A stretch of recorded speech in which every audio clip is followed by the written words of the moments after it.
mensagem do Cristo cósmico Maitreya. A natureza real e irreal. A natureza divide-se em duas partes, a visível e a invisível, mas o ser humano criou uma outra natureza para satisfazer suas paixões, seus caprichos e especialmente suas personalidades, o ego. A verdadeira natureza é viva, tem muito mais vida que muitos seres humanos. Se o homem estudasse mais a natureza, suas leis, seus objetivos, se conseguisse ver e contatar os seres que vivem na parte invisível da natureza, certamente o planeta e sua humanidade estariam numa situação completamente diferente. Existem inteligências na natureza que olham pelo seu próprio desenvolvimento. Ela tem suas leis próprias, mas essas leis naturais têm seus próprios administradores e zeladores, os quais o ser humano comum não consegue enxergar e então nega sua existência. Um dos pontos negativos na formação educacional do ser humano é acreditar só naquilo que vê com seus olhos físicos, naquilo que ouve, sente e cheira. Entretanto, tem que acreditar num Deus que ele não vê, não ouve, não sente e não cheira. Tem que acreditar num céu e num inferno, porque isto é conveniente para certos setores da sociedade humana. O fato do ser humano não ver, nem ouvir ou sentir seres inteligentes que, em corpos feitos de outro tipo de matéria e em outra dimensão, não podem ser vistos pelos sentidos humanos comuns, não os faz inexistentes. Por isso, todos vós precisam desenvolver em seus sentidos místicos, despertá-los para enxergarem, ouvirem e sentirem além da matéria física mais densa, outras dimensões. Não é difícil, basta ter boa vontade, fé e encontrar os métodos certos para o correto desenvolvimento espiritual. As inteligências que olham pela natureza são seres semelhantes a vós, mas completamente diferentes em suas evoluções, em seus propósitos e em seus ideais. No Oriente, chamam alguns desses seres de devas, espíritos angélicos, que olham pela parte mais sutil da natureza, e de espíritos da natureza gnomos, ondinas, silfos, salamandras são os que olham pela parte mais inferior da natureza, mais perto do reino humano. Sem eles, as vidas humanas nada seriam. Contudo, o humano criou produtos incompatíveis que são os plásticos, os químicos, metais e outros, que estão destruindo a natureza, interrompendo o equilíbrio e harmonia na evolução das suas espécies, mudando e influenciando um dos ecossistemas. O aceleramento do crescimento de animais, para o abate e a alimentação, está atraindo para o planeta enormes quantidades de almas, grupos de animais que não estavam programadas para surgirem já na Terra física. Essas almas, grupos de animais, estão numa fase primária de evolução, o que em relação a elas próprias é bom, mas em relação às almas individualizadas e muito mais evoluídas neste planeta prejudicial, provocando um desequilíbrio na harmonia da evolução geral do planeta, rebaixando o nível da vibração coletiva. O humano, por sua vez, tem estimulado o aumento exagerado de seres humanos reencarnados na superfície do planeta, e esse aumento de população não se deve a boas intenções de proporcionar oportunidades às almas mais atrasadas e assim gerar uma aceleração nas suas evoluções, mas ao estímulo das paixões, desejos e vícios, que alteram o valor real da verdadeira vida e provocam grandes desequilíbrios. Nesta situação existem dois aspectos, um positivo e outro negativo. Esse aumento exagerado da população é positivo para as almas atrasadas que têm oportunidade de evoluírem mais rapidamente, mas, no aspecto coletivo, é negativo, visto que rebaixa o nível vibratório do planeta porque a maioria das almas reencarnadas não conseguem atingir a sua iluminação mística.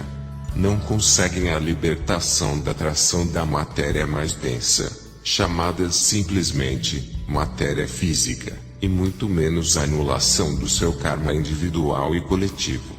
Por isso, as almas mais atrasadas partirão para outra escola planetária e lá prosseguirão a sublimação e o aprendizado.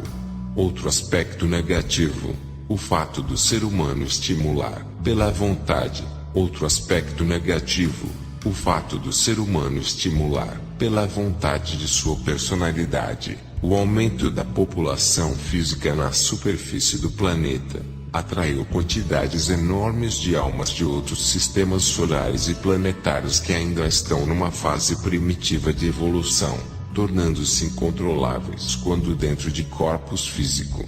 A grande quantidade de produtos químicos artificiais na natureza desequilibra a química oculta do planeta, provocando mutações que, mais tarde, provocarão o surgimento de formas mutantes de espécies de vida. Elas tentarão destruir a organização da essência fundamental da vida, da qual os seres inteligentes da natureza cuidam.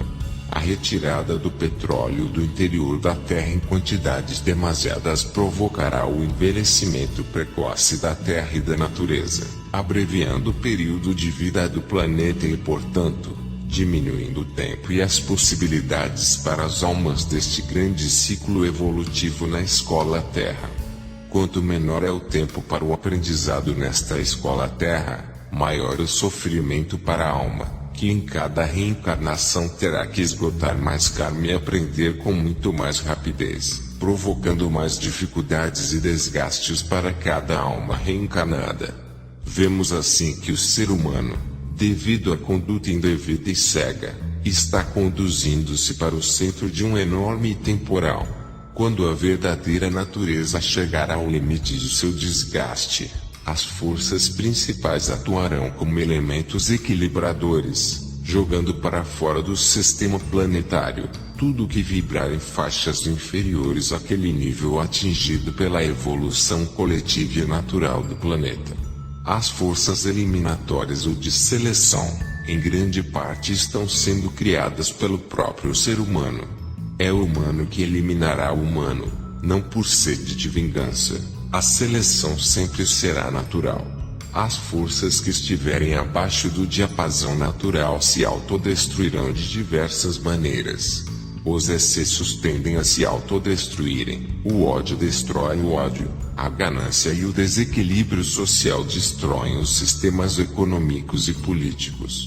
O excesso de população e a tendência a fazer sexo com total falta de amor, baseado só em desejos e paixões inferiores, está gerando doenças até aqui desconhecidas. O ser humano criou uma vida artificial que está destruindo o próprio ser humano.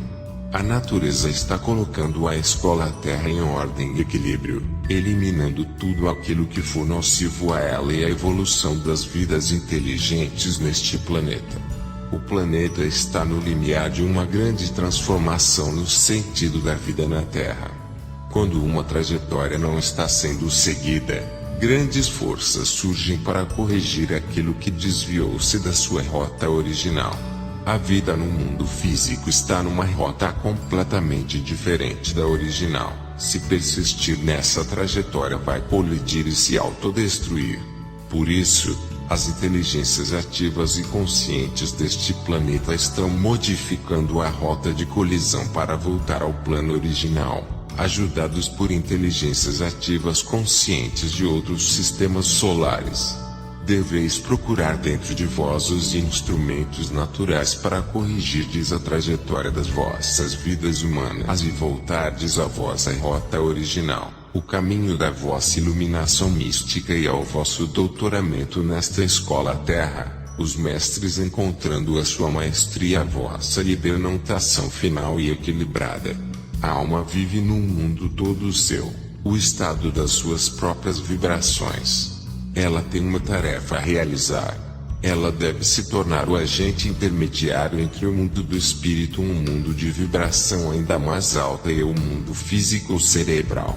Em virtude da sua calma translúcida, ela realiza esta função agindo como um espelho que pode refletir a verdade espiritual ou a mente universal, projetando-a na matéria ou na mente física, no cérebro físico.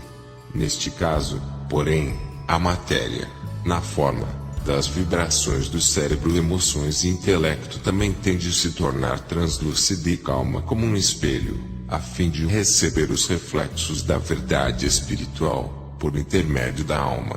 Os contatos utilizados pelos iniciados são de duas classes: com os irmãos maiores, os mestres, e com seres de outras evoluções. Os irmãos maiores são aqueles que estão livres da roda de nascimentos e mortes do karma e continuam sua evolução nos mundos internos, não tendo mais nada que aprender no mundo material. É a eles que geralmente se dá o nome de mestres, embora existam muitíssimos tipos diferentes e graus distintos entre eles, desde a alma recém-liberta do corpo e que empreende sua tarefa como auxiliar invisível, até o Logos planetário ou Cristo dos raios cósmicos, porque algumas escolas ocultas estão atualmente dirigidas pelos senhores da humanidade. Os seres de outras evoluções não devem ser considerados como demônios ou espíritos malignos, embora a Igreja tenha tratado de dar esta impressão à humanidade. São espíritos cheios de aspirações, tal qual a vós, porém que têm outra forma de vida. Vocês são amados, são sementes a germinar. Cristo Cósmico Maitreya, que a humanidade possa viver na luz, com a luz e para a luz.